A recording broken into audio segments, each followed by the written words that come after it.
For those of you who have just joined the telecast, I have on the set with me today Rabbi Daniel Lapin. He's truly one of the great Bible scholars of America. And Rabbi, we're talking about the secrets of the Hebrew that reveal why conditions are in the world in which we live. There are only two biblical nations that have the name of God, El, in their names. Yisrael, that's Israel, and of course Yishmael, the Arabs. Is this a coincidence? Well, of course, we must remember that in the Lord's language, in Hebrew, there is no word for coincidence.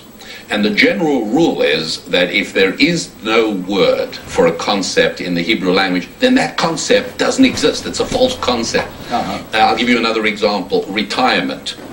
There is no word for retirement in the Lord's language, because retirement means, well, I'm tired of doing things for everybody else. I'm just going to back out. There is no word. Retirement is a bad idea, and I just thought I'd throw that in just in case, Pastor, you had any bad ideas at the back of your mind. So we'll just get rid of that right away, and the good Lord is by no means ready to let you take it easy just yet. And so... And not only retirement, but coincidence, there is no word for coincidence. And so you're exactly right. There are two people, and this is what's so interesting. When God said to Hagar that she's going to have a son, God actually said what this child has to be named. He has to be named Ishmael. And when Jacob's name was changed from Jacob to Israel or Yisrael, that was also God speaking. So it's only two people who became nations, whose names were given to them by God himself, and whose names contain the word God, Ishmael and Israel. Those are the two nations. Now, it's kind of interesting because Israel means he will make God his master. That's literally what the word means. You can actually hear the middle part has the SR sound, Yisrael. The SR sound is the sound from which later on other languages developed the idea of master, like the word sir or sire, always an SR sound, or even the Russian Tsar, or even Caesar, always an SR sound coming from this Yisrael idea. He will make God his master. And that is, surely, is that not the essence of the Judeo-Christian tradition? Absolutely. We will make God the boss. That's right. That's what it's about. Now let's take a look and see what Ishmael means. Ishmael means God will hear him.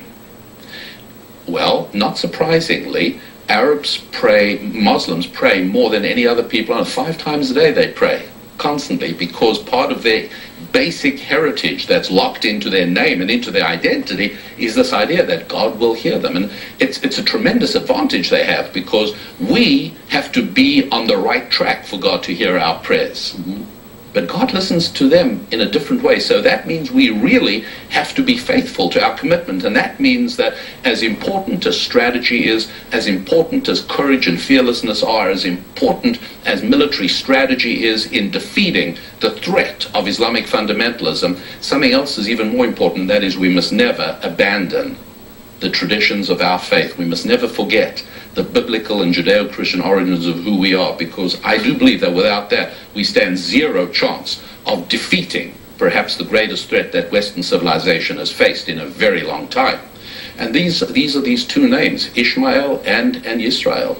So you're saying that prayer is a weapon in the supernatural against radical Islam? It's an essential one, because they have a slight edge on that over us. Let's begin by talking about Hagar being resigned to her son's death and not even seeing the spring of water.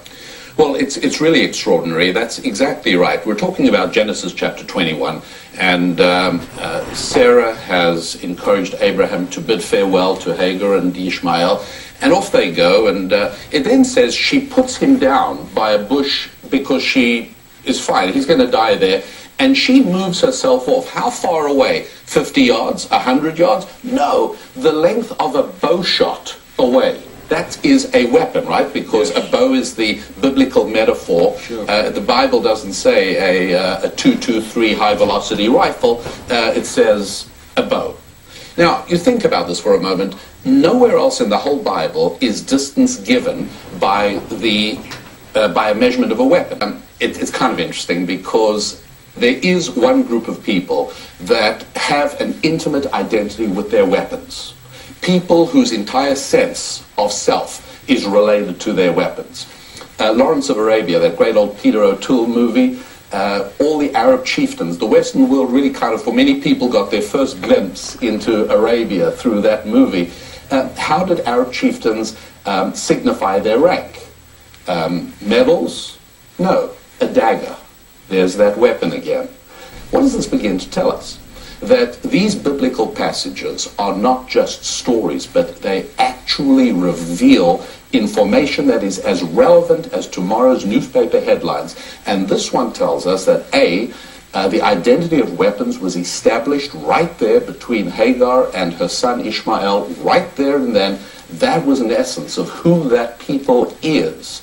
And so on the Israel side, the children of Abraham, the children of Isaac, speak prophetically of beating their swords into plowshares. But funnily enough, on the children of Ishmael's side, it's almost the reverse. It's that the weapon is central. And her willingness to see her child die, could that have something to do with the willingness of the mothers of suicide bombers today in Gaza and in Ramallah and in Lod and various other towns who are somehow not only willing but actually okay with seeing their children blow themselves up? Could that have something to do with the fact that Hagar didn't even see the spring of water until the angel pointed it out to her? There was absolutely no attempt to save life and to be joyful about life. There was this resignation about death, which is so contrary to the children of Abram, Isaac, and Jacob. I saw on ABC a mother being interviewed, and she said, my highest goal for my son would be to die as a suicide bomber killing Jews. A true daughter of Hagar. It's